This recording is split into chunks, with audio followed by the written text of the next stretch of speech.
isu yang beredar di sosmed itu mengarah kepada satu ketum partai tertentu yang melakukan penganiayaan terhadap seorang perempuan. Nah, ketum partai Garuda itu saya kenal baik kebetulan nih. Orangnya namanya Ahmad Rida. Ahmad Rida ini adalah anaknya MUI, bro. Anaknya ketua MUI? Ya, pernah jadi ketua ya kalau nggak salah ya. Amidan ya? Amidan, betul. Adiknya Ariza Patria kan. Masuk akal bahwa media besar mudah diintervensi karena datanya kelihatan, orangnya ketahuan. Teman saya itu menelpon redaksinya. Dia telepon, kenapa berita di take down? Terus dia bilang, jawabannya yang menarik jawaban redaksinya itu, karena kami tidak punya sumber yang bisa mengkonfirmasi itu. Itu kan jawaban yang menurut saya kurang bermutu ya. Kenapa? Loh, Anda udah belas kok.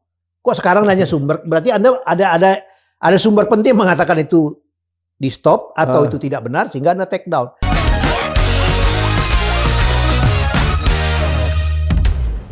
Bismillahirrahmanirrahim. Assalamualaikum warahmatullahi wabarakatuh. Waalaikumsalam. Sobat Forum, kembali bersama saya Pupi Hidayatullah di acara kesayangan Anda semua, yaitu PhD 4K. Podcast hanya di sini nih, nggak di mana-mana. 4K-nya adalah kritis, kreatif, konsisten, dan kocak.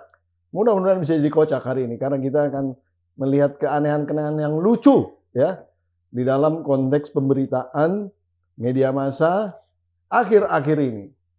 Sudah ada nih sahabat saya yang luar biasa, dia udah melanglang buana di dunia media, yaitu Bung El Prisdat, luar biasa.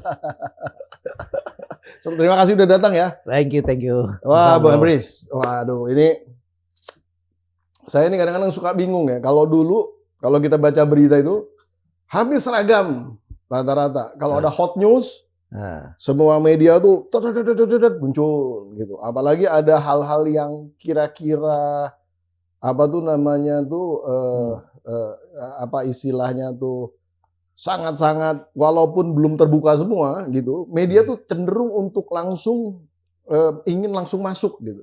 Bukan bicara konspirasinya ya, tapi istilahnya sesuatu hal yang belum terbuka tapi sudah ada bau beritanya, ini semua nyerang gitu. Ada semangat perjuangannya. Nah itu, dan itu kompak gitu semua media rata-rata. Ada aja, dan itu biasanya lama-lama jadi terbuka.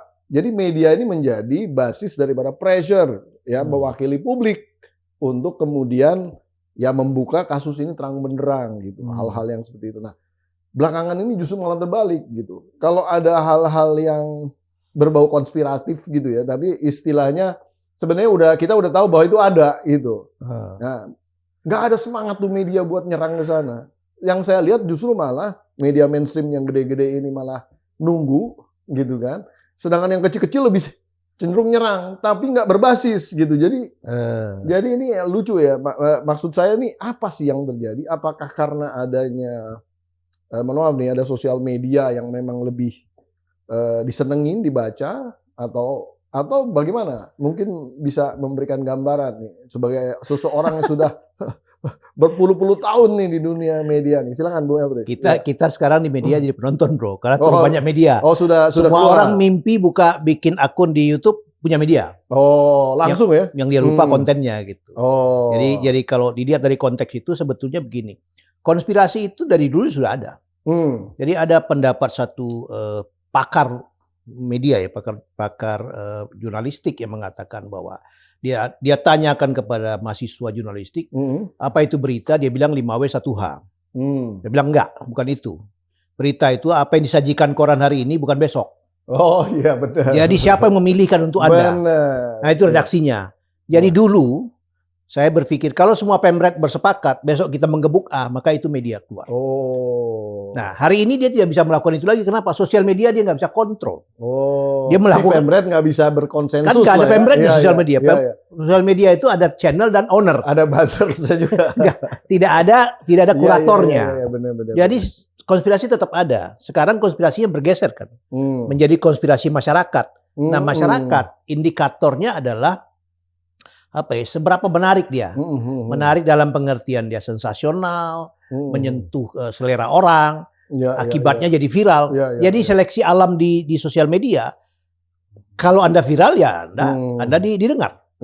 Nah media konvensional dia kan nggak kenal istilah viral itu. Sekarang dia makanya mengadop dulu kalau naik dari media dari sosmed baru dia angkat. Baru diangkat. Itu adalah cara dia mendistribute channel. Tapi di balik itu ada soal juga. Cost operatingnya kan berat kan sekarang media. Sangat. Hampir semua media menderita. Bahkan terakhir 2 media, kita bicara televisi misalnya, nggak usah sebut nama lah. 2 media televisi berita, dua-duanya yang terakhir gagal bayar gaji. Yang terakhir masuk PKPU. Holdingnya. Iya, saya tahu itu. Jadi nggak usah kita sebut ya karena ethical. Tapi intinya adalah memang nggak sebanding ini antara antara cost structure-nya dengan income-nya. Bagaimana dia menjual spot iklan? Karena sebetulnya sekarang si media mainstream ini menjadi hanya kaca pembesar aja dari si sosmed. Kira-kira gitu ya? Atau mungkin ya kalau mau dikasih label lebih mulia, ada tambahan berita yang ada di sosmed dia capture, dia lakukan kurasi dulu. Yang bagus dia naikin, yang enggak. Kira-kira gitu. Ini kita bicara praktek diseminasi informasinya. Tapi kalau pertimbangan teknis ya itu jauh lebih banyak lagi variabelnya. Nah, dengan kemudian tadi biaya yang tinggi dibandingkan dengan para pemain sosmed yang cenderung lebih efisien murah gitu, di dalam konteks cost-nya. Nah, berarti kan mereka perlu pendanaan yang cukup signifikan nih kan di dalam untuk memaintain operasionalisasinya tadi. Bisa nggak saya simpulkan nih? Pertanyaannya adalah bisa nggak saya simpulkan bahwa mereka ini tergantung daripada sponsor besar, termasuk pemerintah dalam hal ini misalnya. Kalau misalnya gitu, bisa nggak saya simpulkan kayak gitu? Iya bisa, tapi kalau saya menganggapnya kalau dulu ada istilah great wall antara redaksi dan dunia usaha, makanya di struktur koran misalnya ada pemimpin usaha, ada pemimpin redaksi. Ini namanya great wall gitu. Sekarang kayak dramaturginya lah gitu ya. Sekarang cair ini, nggak semudah itu. Jadi kadang-kadang si Pemret harus dibebani dengan pemikiran-pemikiran cost-nya dan lain-lain itu juga ya. Kita punya juga fakta bahwa wartawan sekaligus mencari iklan, sekaligus menjual koran. Menjual beritanya lah ya. Bukan menjual koran dalam pengertian begini loh. Ada berita, dia capture, kategorinya advertorial tapi dia tidak declare. Kemudian dia tanya lagi, Bapak mau ambil berapa ribu eksemplar? Whole package. jadi ini kan in term of struggle kan. Kalau sudah di level itu, bagaimana kita bicara yang tadi? Semangat untuk fighting, mengejar kebenaran, fact finding. Ini turun grade-nya. Investigasi gitu. Turun grade-nya gitu.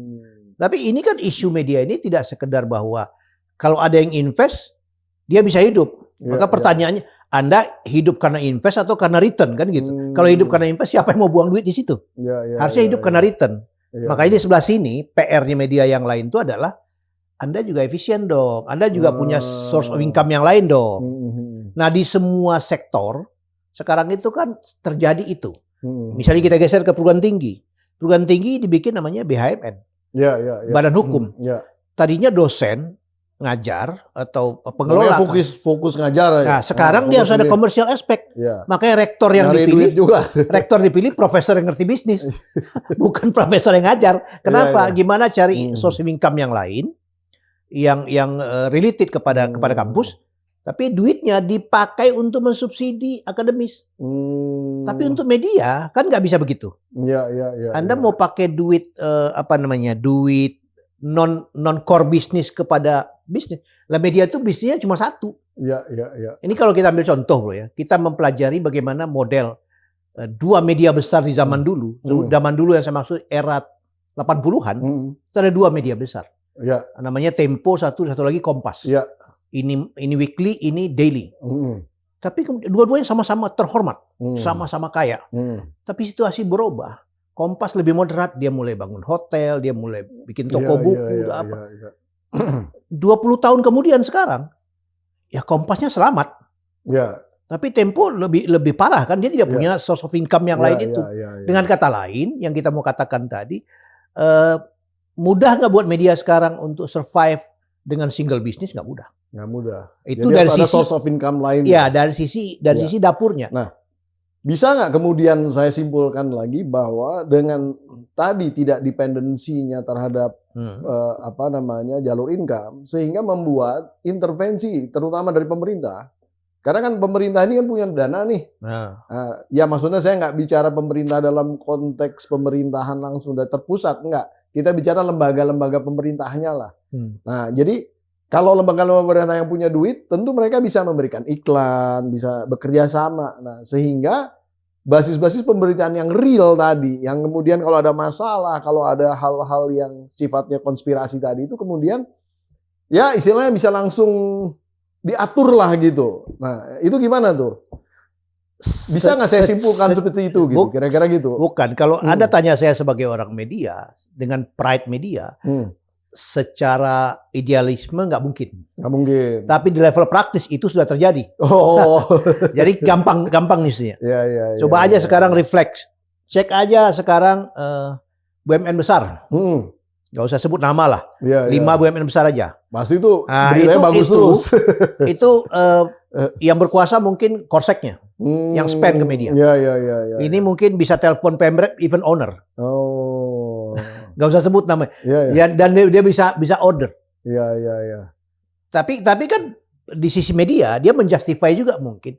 Ya itu kan berapa persen dari halaman kita. Yang lain kan kita tetap independen. Pembelaannya begitu. Ya, tapi kan justru sebenarnya kan bahwa independensi itu tidak di dalam konteks beberapa halaman. Terus transparansi juga harusnya di seluruh halaman. Nah itu yang sangat ideal. Itu yang saya dapat dari guru kita TF1 Prancis dulu. Di TF1 Prancis itu bahkan saya nggak tahu sekarang. Dia punya layar TV. Tapi begitu dia bikin news program itu non-commercial at all. Nah, konsepnya apa gitu? Kalau sebuah TV beritanya bagus, maka hold the credibility-nya bagus. Dan ini tidak boleh masuk iklan. Yang lain beriklan boleh untuk compensate ini. Tapi saya nggak tahu sekarang apakah TF1 masih konsisten dengan itu. Kalau di Indonesia apa saja kita jual kan gitu. Nah, bicara konspirasi sekarang. Oke. Ya ini dia. Makanya jadi saya tuh suka sedih gitu kalau kemudian semangat investigatif daripada ya kita ada beberapa program yang saya lihat sering bicara investigasi. Tapi sebetulnya cuman tracking, bukan investigasi secara real gitu ya. Kalau tracking itu ya istilahnya ketemu orang-orang yang ada di sekitar situ, tapi kemudian juga biasanya setelah eventnya kejadian gitu. Bukan ngebongkar the whole skenario-nya gitu ya. Bukan dari nol gitu. Big picture-nya nggak kelihatan. Ya bukan, maksudnya tuh istilahnya udah rame dulu, baru dia masuk. Kan terbalik. Kalau investigasi itu justru harusnya the big issue-nya apa, dia udah mencium bau itu, dia yang ngebuka dari awal. Kan harusnya begitu ya. Kayaknya yang itu digeser ke tugas KPK harusnya. Ya sebenarnya nggak perlu juga. Bisa aja kalau si media jago ya, seperti di luar negeri banyak banget tuh wartawan yang ngebongkar kasus korupsi, kasus apa gitu ya. Nah di kita ini kan bisa semuanya 86 semua gitu. Nah contoh lah yang paling recently, yang paling rame dan berbulan-bulan selalu ada di top spot ya. Itu kan kasusnya Sambo kan. Awalnya dibilang bahwa ini kecelakaan, terus kemudian menjadi pembunuhan kan gitu. Ada beberapa, ya itu tidak dalam konteks, kalau saya lihat tidak dalam konteks media melakukan pressure, tapi justru publik yang melakukan pressure. Untungnya si siapa namanya si lawyer korban ini cukup persisten gitu ya, cukup persisten ngejar. Kemudian menjadi atensi dari beberapa tokoh nasional, neken lagi keluar. Sama juga dengan kasus-kasus flexingnya pejabat-pejabat yang kekayaannya unbelievable itu gitu ya. Ya itu juga sama juga gitu. Jadi public pressures didukung. Nah ini ada satu kasus yang lucu nih belakangan ini. Saya cuma mau nanya aja ya. Kasus ini tiba-tiba muncul beredar bahwa ini ada satu penganiayaan terhadap perempuan, ya kan? Penganiayaan terhadap perempuan itu kan, ya istilahnya ini felony berat gitu kan, istilahnya pidana berat dalam konteks hukumnya. Jadi kalau ketika pidana berat, seyogianya tidak perlu nunggu pengaduan. Bukan delik aduan. Nah, nggak perlu berdasarkan delik aduan gitu kan. Jadi artinya ya media bisa masuk langsung membuka semuanya, kemudian juga polisi bisa langsung proaktif di dalam konteks melakukan penyidikan dan lain-lainnya. Nah, pertanyaannya sekarang dari informasi yang kita dapat itu yang menyuarakan tuh hanya media. Ya, bukan saya melakukan istilahnya kategorisasi, enggak. Tapi media mainstream yang besar-besar duitnya ini justru malah nggak keluar gitu. Atau wait and see. Nah, mungkin juga gitu. Malah yang menengah ke bawah ini justru malah yang menyuarakan. Nah, pertanyaan saya sebenarnya apakah sih media-media besar ini udah yang mudah untuk diintervensi gitu, lebih mudah ketimbang dari yang kecil-kecil ini. Itu kira-kira dulu. Masuk akal. Kalau kita bilang benar salah kita nggak tahu ya. Masuk akal bahwa media besar mudah diintervensi karena datanya kelihatan, orangnya ketahuan. Kalau sosmed Anda mau intervensi yang mana? Dia bisa cloning sekian banyak. Susah ya. Nah, tapi yang menarik juga kan sebenarnya intervensi itu kan satu cara atau satu alternatif lah untuk meredam itu. Tapi beberapa hal ketika banjir sosmed ini kan nggak semua bisa diredam juga. Dan ada banyak kasus yang menjadi pressure group itu justru mobilisasi sosmed. Mobilisasi ini bukan digerakkan ya, tapi kesadaran bersama. Kalau kata Hermawan Kertajaya ini orang-orang jadi marketer evangelis gitu. Dianggap tugas suci buat mereka membuka itu. Mereka cari sendiri, lakukan sendiri. Tapi akumulasi daripada exposure-nya itu membuat yang lain consider kan, mempertimbangkan. Jadi sekarang eranya public pressure yang real di dunia maya ya bukan media mainstream lagi. Tetapi anak-anak di sosmed, generasi Gen Z lah sekarang atau Gen Y nggak tahu saya, yang melakukan penekanan. Nah, untuk level di birokrasi di mana orang yang formalistik terutama, mereka menganggap ini benar setelah di capture sama media mainstream. Seolah-olah sudah ada kurasinya. Dan prakteknya begitu kan sekarang. Berita beredar dulu jadi bisik-bisik macam-macam. Kalau dia lolos ke atas, baru dia bergerak lagi. Tapi ada kalanya dipadamkan di sini kan, dalam tanda kutip gitu. Nah, kenapa menjawab pertanyaan tadi? Emang bisa dipadamkan? Ya prakteknya, menurut saya masuk akal sekarang. Kan kalau satu BUMN bisa belanja iklan 200 miliar setahun, dan itu ada. Itu saya tanya ke teman. 200 miliar untuk media saja? Iya. Iklan saja maksudnya? Iya. Oh ya? Ada. Dan itu ada BUMN-nya. Kemudian saya tanya teman saya yang pernah di satu VP untuk marketing, untuk iklan di sebuah TV berita, 200 miliar bisa apa dia bilang. Itu OPEC kita 2 tahun tuh berapa gitu. Can you imagine gitu bagaimana dia bermain-main dengan itu, dengan risiko gak bayar gaji 2 tahun. Nah, itu taruhannya besar. Anak-anak sosmed urusannya apa? Dia nggak ada cost untuk itu. Dan kalaupun di ban dia ganti nama. Toh dia cuma kerjanya buat, blast, and then waiting for the response. Bagus ya udah timpa menimpa. Jadi itu snowball kan sebetulnya. Hari ini jangan-jangan kita memerlukan itu. 200 miliar itu kira-kira ya kalau biaya iklannya Pilpres, satu kubu Pilpres itu kira-kira segitu. Jadi ada BUMN yang spend segitu setahun. Gila itu. Itu setiap tahun berarti lebih parah dari Pilpres itu, berarti lebih tinggi. Iya.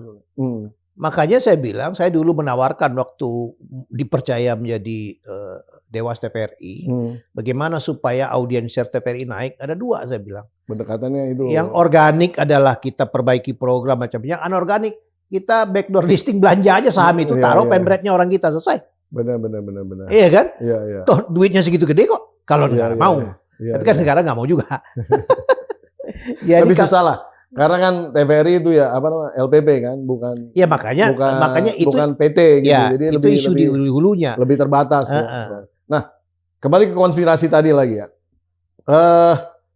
Ini kan lagi-lagi tiba-tiba isu yang beredar di sosmed itu mengarah kepada satu ketum partai tertentu yang melakukan penganiayaan terhadap seorang perempuan. Yang saya bingung juga aktivis perempuan kok nggak pada bunyi ya. Nah, gitu ya, kurang ada tekanannya. Belum nyampe gitu. Viralnya kan. Belum nyampe mungkin ya. Dan yang tiba-tiba udah dilaporkan ke ke Polda saya dengar ya oleh salah seorang lawyer, saya nggak usah sebut namanya. Dan kemudian menurut lawyernya tersebut udah dilaporkan, berarti kan sudah clear tuh ya. Narasi kronologisnya sudah clear dong. Nah, terus tiba-tiba jadi rame di dunia politik ini, ya kan? Muncul peran pengganti. Nah, muncul. Tiba-tiba polisi melakukan dari pihak Polda, humasnya itu menyampaikan bahwa ini adalah ketum partai yang kecil. Tiba-tiba kan menarik juga gitu kan? Kenapa yang rame-rame itu yang partai yang gede nggak dibahas, tapi malah jadi jatuh ke partai kecil, namanya Partai Garuda. Nah, ketum Partai Garuda itu saya kenal baik kebetulan nih. Orangnya namanya Ahmad Rida. Ya. Coba nanti produser tolong ditampilkan ya profilnya Pak Ahmad Rida itu, nanti saya kirim, itu bisa dilihat di Wikipedia juga ada. Ini kan cerita kronologisnya itu kan dia melakukan penganiayaan pada saat mabuk, pada saat minum. Ahmad Rida ini adalah anaknya MUI, bro. Anaknya ketua MUI. Ya, pernah jadi ketua ya kalau nggak salah ya. Amidan ya? Amidan, betul. Adiknya Ariza Patria kan. Ya kan, mantan gubernur DKI kita jauh lah juga. itu ya. Ya artinya mereka ini orang-orang yang dibesarkan di lingkungan yang baik gitu sebetulnya. Dan saya kenal baik. Saya kurang percaya itu bisa kejadian ke dia gitu sebetulnya. Jadi ya tujuannya sebenarnya bukan mau mengadvokasi sesuatu yang belum pasti, tapi saya hanya secara pribadi menyampaikan bahwa seorang Ahmad Riza yang putranya orang MUI gitu, mantan ketua MUI, gitu, itu tiba-tiba terkena kasus seperti ini, lagi mabok misalnya, kemudian menjadi apa namanya nih, istilahnya violent gitu ya, menjadi terjadilah kekerasan terhadap seorang perempuan. Ini rasanya nggak masuk di akal gitu cerita itu. Dan saya juga bingung kalau kemudian seluruh aktivis perempuan juga diam saja, ini akan bingung. Ini justru malah sebenarnya akan menjadi persoalan baru yang akan berkembang ini. Dan akan menjadi bebannya si Rida, kasihan juga nih kawan kita ini gitu sebenarnya. Nah, poinnya sebenarnya kenapa di dalam konteks pidana ini, kalau ada seseorang yang mau meredam di dalam konteks konspirasi, ini kok bisa kejadian gitu loh. Itu maksud saya. Harusnya kan ini bisa menjadi sorotannya para media-media besar yang kemudian juga membantu ini supaya ngebuka terang benderang. Toh kita udah melakukannya 2 kali, yaitu pada saat kasus Sambo dan kasus pejabat-pejabat yang atau kasus Jet juga ya, Jet Nebeng ya. Nah kalau itu entah kenapa semua kompak gitu. Nah yang ini kok enggak gitu. Padahal sebenarnya magnitude-nya nggak sebesar itu. Belum, nggak tahu juga. Kalau saya lihat sebenarnya sih saya sempat baca viralnya lumayan berita banyak. itu. Jadi gini. Ini menarik juga bahwa muncul berita itu, kemudian pengacaranya sesumbar mengatakan nanti saya sampaikan namanya, kira-kira gitu itu ya. dia itu. Terus tiba-tiba menghilang, tiba-tiba linknya dikirim, yang disebar di grup-grup WhatsApp itu dibuka, itu udah nggak ada konten, take down. Ada yang iseng, teman saya itu menelpon redaksinya, redaksi media kecil. Dan itu bukan sosmed sebetulnya, di level itu bukan sosmed, media online kecil. Dia telepon, kenapa berita di take down? Terus dia bilang, jawaban yang menarik, jawaban redaksinya itu, karena kami tidak punya sumber yang bisa mengkonfirmasi itu. Itu kan jawaban yang menurut saya kurang bermutu ya. Kenapa? Loh, Anda udah belas kok. Kok sekarang nanya sumber? Berarti Anda ada sumber penting mengatakan itu di stop atau itu tidak benar sehingga Anda take down. Kan itu jawaban kesimpulan tuh didapat dulu sebelum dia ngeblas dong. Ini udah diblas, dikejar, di take down, dia bilang dia nggak punya sumber di level itu. Nah kalau kita melihat tadi bagaimana sebuah isu menyebar, ketika dia padam di situ dan di sosmednya nggak bekerja, ini naik ke main medianya nggak capek bos. Main media jadi nggak mau capture. Ini kita nggak bicara proses di bawah ya. Logikanya kita ini hanya berpedoman kepada yang terekspos. Jadi kalau bahasa keren ini, the fact-nya here. Ini unrealistic fact. Unrealistic itu artinya fakta-fakta yang tidak dikonfirmasi. Kalau di dalam teori jurnalistik, kan bukan wartawan mengatakan itu. Wartawan itu menurut si anu atau kata si anu. Nah ini namanya realistik. Something formal. Nah ketika di media itu nggak punya narasumber yang mengiyakan atau menidakkan, kredibilitasnya turun. Kayak gitu. Makanya dia bilang jawabannya, kami nggak punya sumber yang bisa dikonfirmasi. Loh, Anda udah belas beritanya kok. Ya kan sebetulnya sumber yang jadi awal cerita ini muncul kan si lawyernya dia melakukan informasi ini kepada media juga. Harusnya berarti dia jadi referensi yang sebenarnya cukup. Itu kan potongannya. Tapi maksudnya adalah ketika berita itu muncul kan asumsinya beredar tuh. Karena sudah cepat beredar di grup-grup WhatsApp. Saya salah satu tapi yang kan belum nyebut nama juga kan? Belum. Tapi kan orang sudah menduga-duga. Iya. Saya salah satu yang mencoba mengklik link itu. Konten udah nggak ada. Udah nggak ada ya. teman saya di salah satu grup itu menelpon redaksinya. Saya bilang, kenapa jawabannya Anda yang take tadi. down? Ya karena kami nggak punya sumber yang bisa mempertanggungjawabkan itu. Loh, Anda udah munculkan. Nah, ini kan bahaya juga ya main kayak gitu ya. Nah, Artinya dalam konteks medianya juga bahaya. Itu spekulasi. Ya, spekulasi. Saya berpikir ya, dugaan saya media itu mencoba men-twist isu itu. Kalau dapat pasar dia leading, kalau enggak dia ini. Jadi belum kejadian mungkin sudah ada intervensi dalam tanda kutip, berhenti. Intervensi itu biasanya dalam bentuk apa sih? Macam-macam kan. Ancaman. Ya kan stick and carrot kan di barang ini kan. Kalau nggak ancaman duit gitu ya, tawar-tawaran. Macam-macam lah. Dan ini dicontohkan juga oleh para elit kita kan. Transaksi model begini. Jadi cepatlah itu ditiru kan. Ini bahaya dong kalau kayak gini. Jadi kalau media ini kayak begini, minta maaf ya, saya bisa nyimpulin juga dong. Kalau misalnya seperti ini, bisa nggak saya menyimpulkan bahwa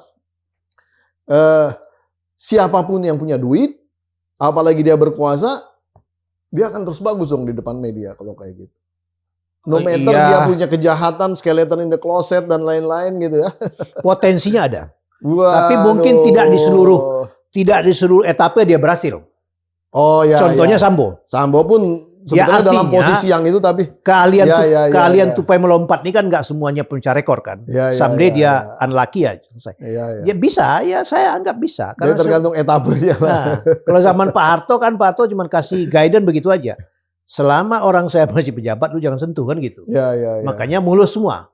Tapi setelah itu ya kembali ke urusan masing-masing. Sekarang karena nggak boleh itu di-stated karena itu namanya anti demokrasi. Prakteknya sekarang civil society-nya yang bertabrakan kan. Ya ini karena sedih juga nih kalau misalnya memang era demokrasi kita akan diwarnai dengan praktek-praktek seperti itu dan lemahnya media dalam konteks mengawalnya ini waduh harus menjadi PR berat juga ya. Jadi kita nih PR di dalam konteks berdemokrasi nampaknya ya tantangannya luar biasa nih ke depannya. Kalau ngomong demokrasi bro, dulu Pak Budiono, wapres kita itu ngomong di UI dia beberapa tahun yang lalu dia bilang demokrasi itu baru mapan kalau income per kapita di atas 4.000. Sekarang udah lebih sebenarnya. Turun lagi kan 3.800 terakhir. Oh enggak dong udah. Oh bukan. Nah gara-gara ini sekarang. Oh yang karena revisinya kemarin turunnya kelas menengah itu. Tapi poin saya demokrasi di 4.000 itu artinya bottom. Apa maknanya? Oh tapi asumsinya 4.000 itu dengan nilai tukarnya. Iya makanya. Sekarang kan terakhir saya baca itu 3.800. Jadi apa persoalannya hubungannya dengan yang Anda sebut tadi soal demokrasi dan income itu? Semakin tinggi income orang, demokrasi semakin berkualitas karena nggak banyak orang mau terima slice of money untuk sesuatu yang dia tukar gitu. Jadi kita ini sekarang demokrasinya begitu. Jadi demokrasi itu satu orang satu suara. Tapi ada satu orang yang luar biasa kuatnya bisa membeli sejuta suara dengan harga murah. That's it. Ya termasuk juga mungkin suara media. Ya kan, jadi kita bicara demokrasi ini kan kita mengcapture sesuatu dari negara mapan, kita fully adopted, tapi kita nggak tahu variabel intake-nya nggak kita penuhi gitu. Sekarang misalnya soal money politik contohnya, ini yang mau ngasih, yang pengen atau yang terima, yang berharap atau gabungan dari itu. Kemarin di Banten ada calon kepala daerah yang naik mobil di apa namanya tuh? Buka kaca di atasnya itu, dia nyebarin duit cash. Alphard maksudnya, pakai sunroof. Buka sunroofnya, dia nyebarin cash. Dan masyarakat bersuka cita, ada videonya. Jadi udah sevulgar itu tuh ya. Kalau dulu disemprit KPU ini enggak dia, kelihatan. KPU-nya juga terima juga kali. Dia lempar gini. Dan itu beredar dan sekarang kayaknya nggak ramai juga orang mempersoalkan. Itu permisif sekarang kan. Jadi bukan demokrasi dalam pengertian struggle. Ini kan logikanya ya kalau saya lihat orang masyarakat bawah membaca demokrasi itu adalah perputaran, sirkulasi kemakmuran, Bos.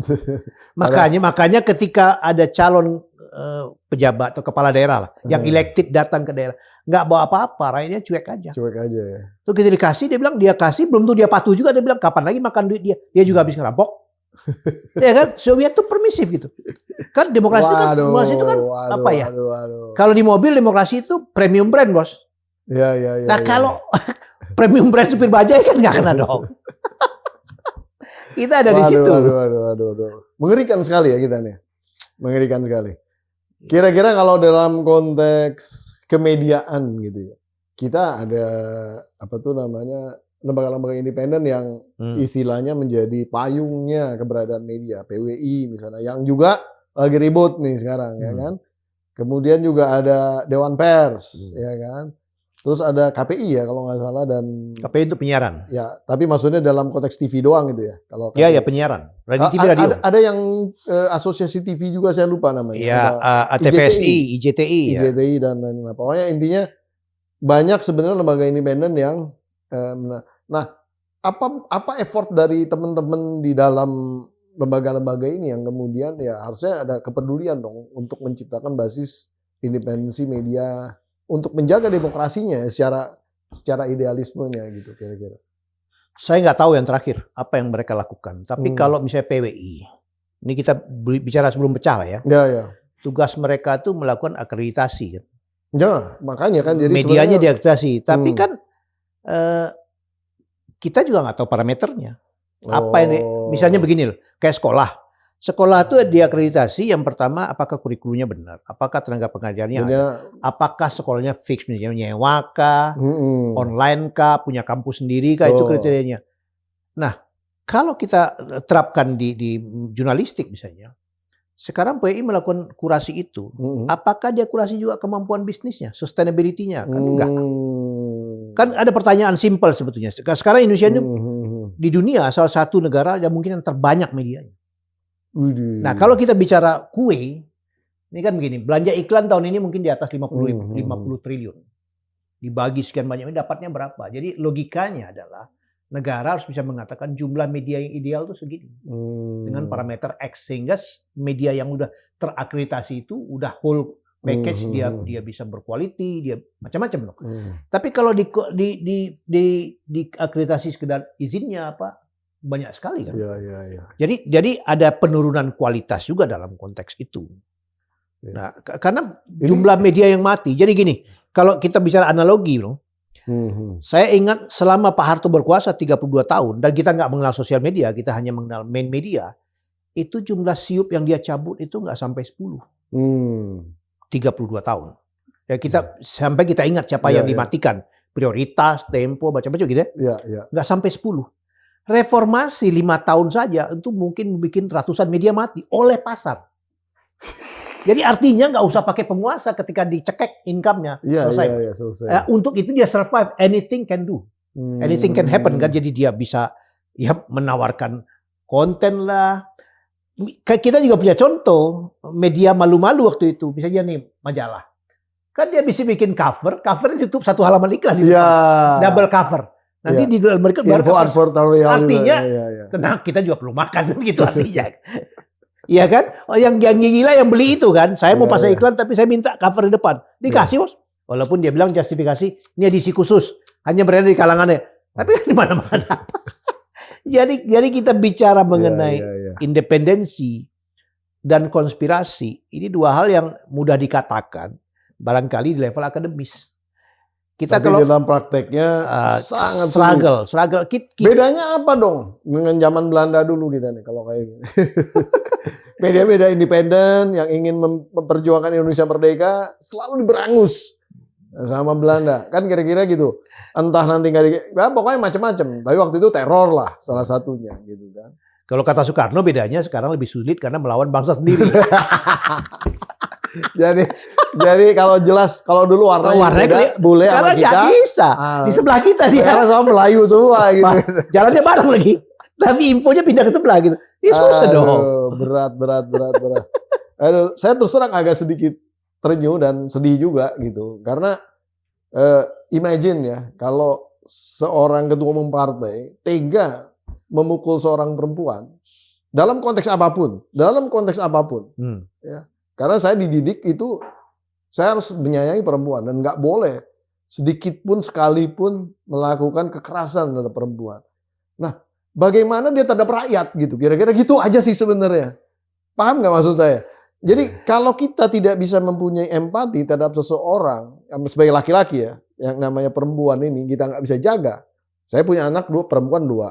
Saya saudara perempuan tuh 5, bayangkan gitu. Jadi bagaimana saya nggak punya hubungan khusus dengan para perempuan ini gitu. Dan kalau tega melakukan, kita kan paling kalau ribut sama perempuan ribut mulut doang gitu. Kalaupun dia udah lebih nyolot, ya kita diem aja lebih baik kan gitu. Atau kita pergi. Kurang lebih begitulah. Tapi intinya kalau kita melakukan kekerasan terhadap perempuan itu udah, menurut saya udah di luar batas sekali sebagai seorang laki-laki, ya kan gitu. Dan kemudian bagaimana dia terhadap rakyat, nggak akan punya empati nih. Ini pemimpin-pemimpin macam ini bahaya sekali gitu. Makanya saya sedih banget kalau memang ini Bung Ahmad Rida gitu ya, anak mantan ketua MUI. Sedih banget nih saya, sedih banget terus terang aja. Saya setuju dengan pendapat itu, bro. Tapi saya cemas dengan realitas. Di Sulawesi kemarin ada anak yang menusuk ibunya dan ada yang merekam videonya berulang-ulang kali. Jadi ibunya loh ya. Tapi sebelum itu kan banyak kasus juga, ada anak, ini anaknya perempuan kebetulan. Ada anak laki-laki yang dia juga bunuh ibunya karena minta uang nggak dikasih buat narkoba. Jadi maksud saya, yang kita sampaikan ini itu katakanlah requirement kita atas seseorang tokoh gitu. Betul. Tapi permissiveness kita atas kekerasan di level masyarakat sebenarnya mengerikan. Belum lagi realitasnya kita ini pelupa dan pemaaf, bos. Pelupa dan pemaaf. Jadi ini sekarang, tapi kan kapan pemilunya 2029? Ini tujuannya supaya nggak lupa ini. Kita ngomong ini supaya nggak lupa. Ya, kalau standar moral itu dipakai, di-maintain, barangkali ada gunanya. Tapi Anda lihat data pilkada sekarang, dari 500-an itu sekitar hampir 100 bekas narapidana yang mencalonkan jadi kepala daerah. Hampir berapa? Ada bisa spesifik narapidana korupsi atau narapidana? Most likely korupsi. Most likely. Tapi intinya kan sebetulnya sama saja. Anda mau korupsi, mau domestic crime, mau apa. Substansinya adalah, kan kita bicara contoh dari pemimpin kan. Ini kan satu figur yang ada nilai universal yang dia semua minimal punya passing grade-nya di atas tertentu lah. Dia ada yang bolong-bolong tapi diterima. Jadi itu saya bilang tadi, kita nih berbahaya sebetulnya tata nilai kita ini. Permissiveness kita ini bahaya sebenarnya. Nah kalau kita mundur ke belakang lagi, saya bingung sebetulnya. Hari-hari ini yang mendidik generasi ini sebetulnya siapa? Apakah Kementerian Pendidikan? Saya juga ragu. Jangan-jangan iPhone atau ya pokoknya gadget yang didik. Jadi memang sekarang makanya setiap absen lah yang lain atau kalah. Iya, setiap cagup-cagup Jakarta ngebuka ini curhat. Iya kan, ngebuka fasilitas curhat gitu. Yeah. Oh iya. Padahal curhatnya harusnya kayak yang di atas ya, nggak perlu ke yang itu. Ya mau jadi buka kantor perwakilan Tuhan lah. Wah, Bung Elbris, luar biasa diskusi kita pagi ini. Mudah-mudahan ini bisa bermanfaat tentunya bagi yang menonton. Dan bisa ada beberapa kata-kata kepada Sobat Forum untuk bisa disampaikan apa yang kita simpulkan, silakan. Saya merasa hari ini media tidak sendiri. Jadi kita nggak bisa lagi bicara main media atau sosial media. Yang kita bicarakan sekarang apa yang berpengaruh. Harus diakui bahwa sekarang itu ada statement no viral no impact kan kira-kira gitu ya. Jadi kita harus akui media sosial lebih eksis karena itu. Jadi tantangan buat media konvensional ya mereka harus cepat dan harus ubah model bisnis juga. Kalau dia masih memakai cara lama nggak ada harapan. Kita nggak butuh sekarang media. Media ini berita itu kategorinya saya freemium. Barang-barang premium tapi gratis. Freemium. Ya, betul, jadi barang-barang premium itu gratis. Coba lihat sekarang media-media mainstream. Nawarkan berlangganan 50.000 sebulan all content. Saya nggak tahu berapa banyak yang mau berlangganan. Atau tanpa berlangganan kita dapat dari sosmed. Atau yang berlangganan satu orang, PDF-nya dia share kemana-mana. Iya. Oke. Thank you. Terima kasih banyak nih sudah bisa hadir. Waduh, ini luar biasa. Nah, tapi jangan bosan-bosan, nanti saya akan undang lagi ya. Tapi topiknya nggak mesti konspirasi terus. Topiknya yang lain-lain juga yang bisa seru. Terima kasih banyak. Luar biasa. Sobat Forum, itu tadi Bung El Prisdat, ya tokoh senior di dalam konteks media dan juga sekarang sih sudah jadi pengusaha tulen. Jadi kita lihat aja nanti kiprahnya di dunia usaha seperti apa. Dan tadi kita baru mendiskusikan dengan sangat lugas, sangat terbuka dan juga sangat transparan tentang berbagai macam persoalan di dalam konteks independensi media ke depan. Dan ini harus menjadi concern kita semua karena kita ingin menjaga yang namanya demokrasi ini untuk menjadi suatu demokrasi yang terbuka, yang berintegritas, dan juga tidak kemudian mudah diintervensi oleh basis-basis kekuasaan tertentu. Dan kita harap ke depan ini menjadi concern daripada masyarakat dan semuanya tentunya yang bisa mendukung kita di dalam memunculkan katakanlah isu-isu yang memang menjadi suatu basis perjuangan idealisme di dalam konteks mencapai Indonesia emas. Jangan sampai kita mencapai Indonesia emas, tapi secara sosial, budaya, dan bahkan secara religi kita benar-benar di belakang begitu. Nah, kita harus benar-benar tampil di dalam konteks mencapai 2045 itu menjadi negara yang benar-benar beradab dan juga berwibawa, bermartabat. Wabillahi taufiq wal hidayah. Wassalamualaikum warahmatullahi wabarakatuh. Saya Pembida Hidayatullah undur diri di PSD 4K. Nonton terus ya. Diklik dong, ikut-ikut subscribe dikit dong biar seru tuh ya. Jadi PSD 4K podcastnya di sini kritis, kreatif, konsisten dan kocak. Tadi kita juga kocak-kocak terus gitu ya. Ya, sampai nanti, sampai berikutnya. Sampai nanti.